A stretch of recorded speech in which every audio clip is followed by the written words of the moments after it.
The faces of 108 Nigerian girls who are still missing 8 years after they were kidnapped by Boko Haram militants have been sculpted in clay in a collaboration between an artist and group university students. The artwork, titled Statues Also Breathe, was conceived by French artist Prune Nourry.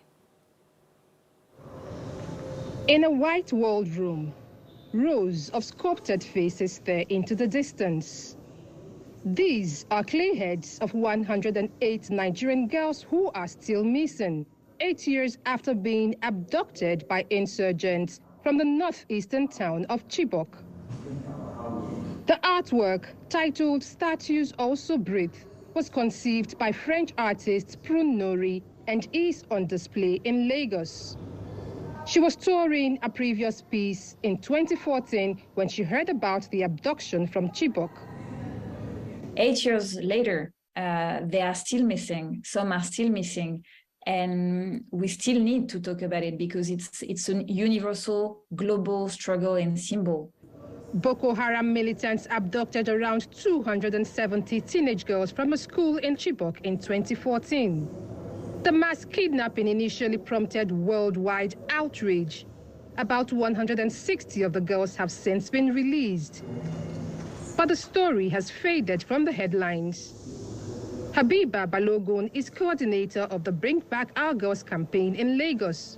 I'm really happy that a project like this has come up that's really going to elevate the level of discourse and understanding, and even almost like have a permanent record in the history of this our country about something tragic like this. Nourry collected photos of the missing girls from their families.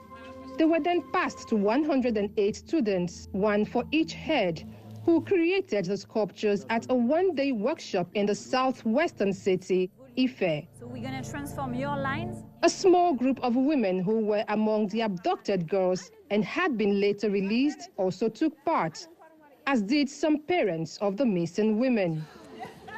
For the students, for all of us who felt so useless when something so incredible happened and you cannot do anything about it, the fact of being able to at least give a little thing through sculpture, through what we know how to do, was healing.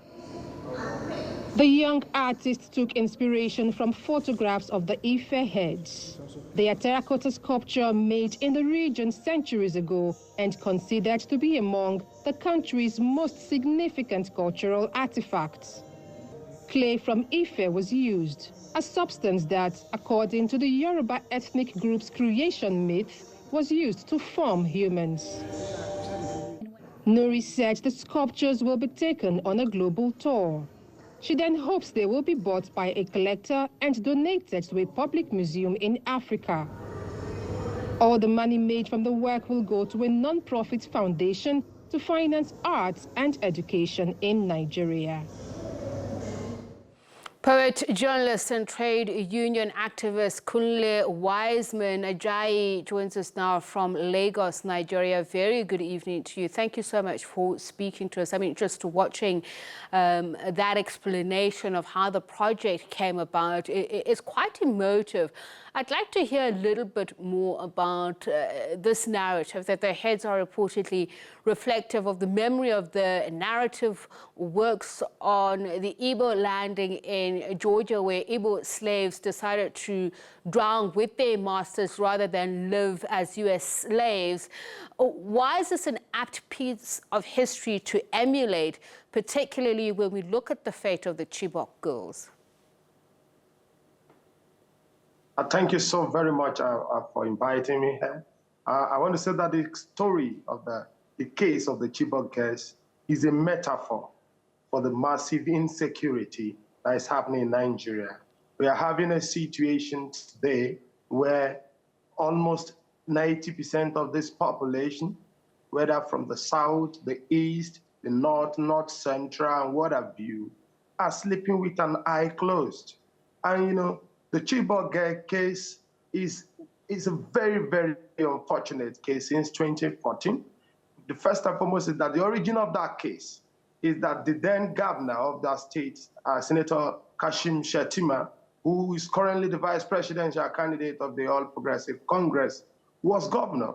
And as at the period where there were issues of massive insecurity, Boko Haram was already sprouting so massively as at 2014, that governor, who is supposed to be the chief security officer of that state, left students to write a national exam, which is at the NECO, at that time, without security. And you know, the Boko Haram came, operated for hours, took up the Chibok girls, and they've done that in 1 or 2, 3 other schools in the Northeast. And so if you look at it today, the fact that most of the Chibok girls, many of the Chibok girls are yet to be back, also shows the fact that the Nigerian insecurity has gone worsened, and to the fact that the Nigerian army system is interested in commercializing the war than in resolving the war. That is the essence of it since 2014 till date that we have not gotten. And there is a sad news too. 1 or 2 of the girls that had been released, one of them decided to go back and said that because the situations here too in Nigeria is even quite a bit as bad as it is under the terrorists. And so you have a situation where Nigerians today live without incentives or what have you that comes on social welfare from the government. So even right here in Lagos, where I'm speaking with you, you have several cases of insecurities every day. As at this morning, as at yesterday night, we got a situation where the police, the soldiers just sporadically shot and killed a young man, Gafaru. So Kunle, but as you say, there are many cross-cutting issues here. It's beyond insecurity, as we've mentioned our project. It talks about slavery. There's the issue of also sexual abuse and exploitation. How much is this reflective of what many other regions within Nigeria are undergoing, and why is this the project important to remind people of these issues? Yes, and the project is very important because you have a situation where there is a bit of restitution for the long years of slavery that our grandfathers, forefathers went through under colonialism. But it seems to be less significant for the current population of Nigerian people, where we have a situation of over 130 million people in poverty and hardships. So you have a situation where the slavery has just been modernized.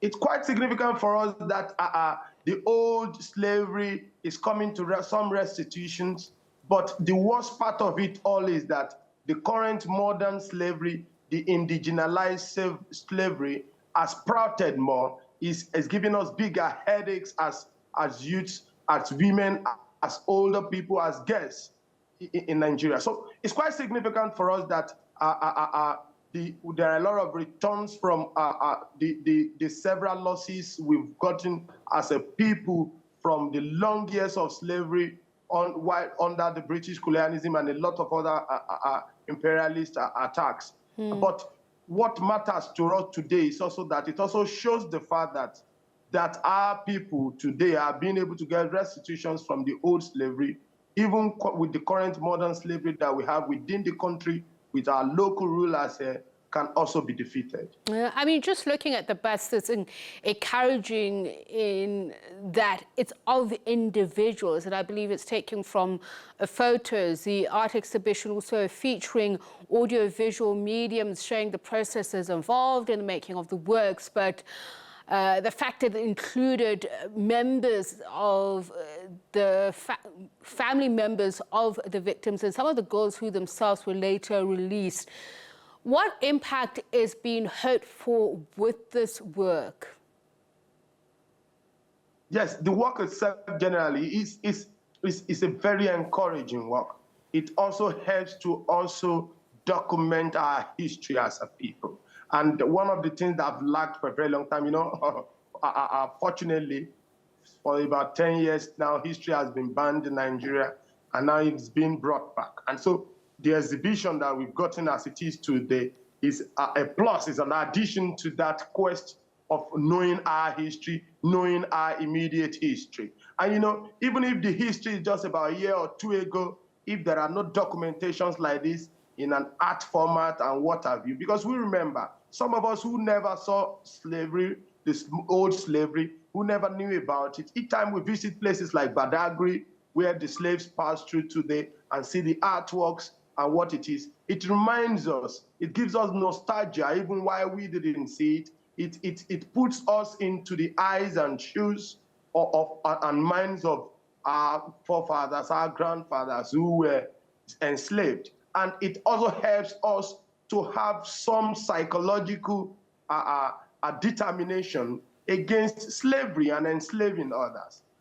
But the point I am putting to is that craft art is very significant, quite symbolic, but the realism of what it is today, the lesson of it is that we should work together as a people, as Nigerians, as youth, as women and children, to make sure that what we'll be documenting more would be more of joyful things, would be more of will be less of elegies and dirges as we have gotten today with this craft. It's a great craft, but it's unfortunate that it's documenting one of the most painful aspects of our life as a people. Several of those families, it will go through, several of those families today would be happier if the Chibok girls are being documented as great kids who had great visions of being several things, lawyers, doctors, and whatever. All right, Kunle, we're going to leave it there, and of course, we're still